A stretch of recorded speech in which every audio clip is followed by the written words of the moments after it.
नमस्कार, मैं हूं विनोद महला। आप देख रहे हैं दा मुद्दा।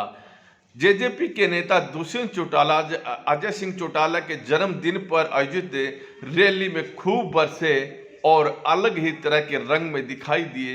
दुष्यंत चौटाला ने कहा कि 1 साल पहले नेता कहने लगे थे कि जेजेपी के साथ भारतीय जनता पार्टी का गठबंधन टूटेगा, लेकिन वो 2 दिन भी ठहर नहीं सके और 2 दिन के बाद ही गठबंधन टूटा है। उनका इशारा चौधरी बीरेंद्र सिंह की तरफ था और उन्होंने कहा कि वो खुद तो कांग्रेस में गए नहीं, लेकिन उनके बेटे यानी चौधरी विजेंद्र सिंह ने अपने बेटे ब्रिजेंद्र सिंह को भगा दिया। इतना ही नहीं, दुष्यंत चौटाला ने भारतीय जनता पार्टी के प्रदेश प्रभारी विप्लव देव पर भी खूब वार किए।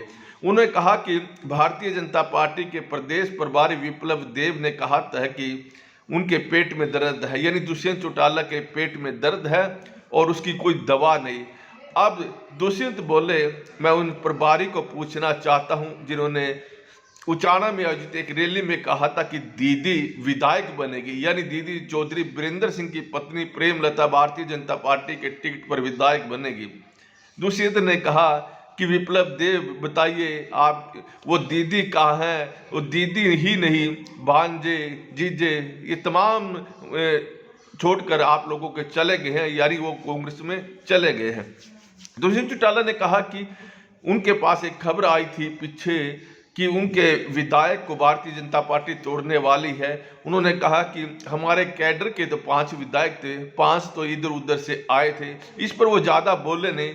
उन्होंने कहा गीता के बारे में भी उन्होंने याद किया, कहा गीता में लिखा है कि किसी को चिंता करने की कोई ज़रूरत नहीं, जो हुआ जो सो हुआ, जो आगे होगा वो आगे देखे जाएगा। उन्होंने कहा कि चौधरी भजनलाल ने ताऊ देवीलाल की पूरी सरकार को लेके उठ गए थे, लेकिन ताऊ देवीलाल ने संघर्ष किया और उसके बाद वो मुख्यमंत्री बने और देश के उप प्रधानमंत्री तक बने।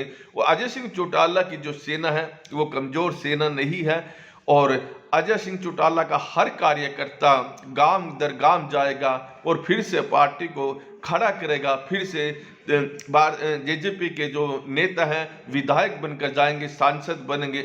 आज दुष्यंत चौटाला की रंगत विशेष तौर पर देखने को मिली और उन्होंने भारतीय जनता पार्टी पर ज़्यादा तंज तो नहीं कसे, लेकिन विप्लव देव को उन्होंने बख्शा नहीं है। तो देखिए, आज सवेरे जेजेपी ने अपने जो विधायकों के लिए व्हिप भी जारी कर दिया था, क्योंकि आज मुख्यमंत्री नायब सिंह सैनी ने अपना बहुमत सिद्ध करना था। हालांकि कुछ विधायक जेजेपी के चंडीगढ़ में घूमते रहे और कुछ पत्रकारों ने उनसे सवाल भी पूछा। उन्होंने कहा कि वो मुख्यमंत्री से मिलने के लिए आए हैं, लेकिन इससे पहले ही आज जेजेपी ने व्हिप जारी कर दिया था। कहीं जेजेपी के जो विधायक हैं जो बागी चल रहे हैं वो सरकार के समर्थन में खड़े हो और तकनीकी तौर पर वो इसका फायदा ना उठा ले, इसलिए जेजेपी ने तकनीकी ढंग से उन्हें फंसा दिया और वो सदन के अंदर सरकार के साथ खड़े दिखाई नहीं दिए हैं।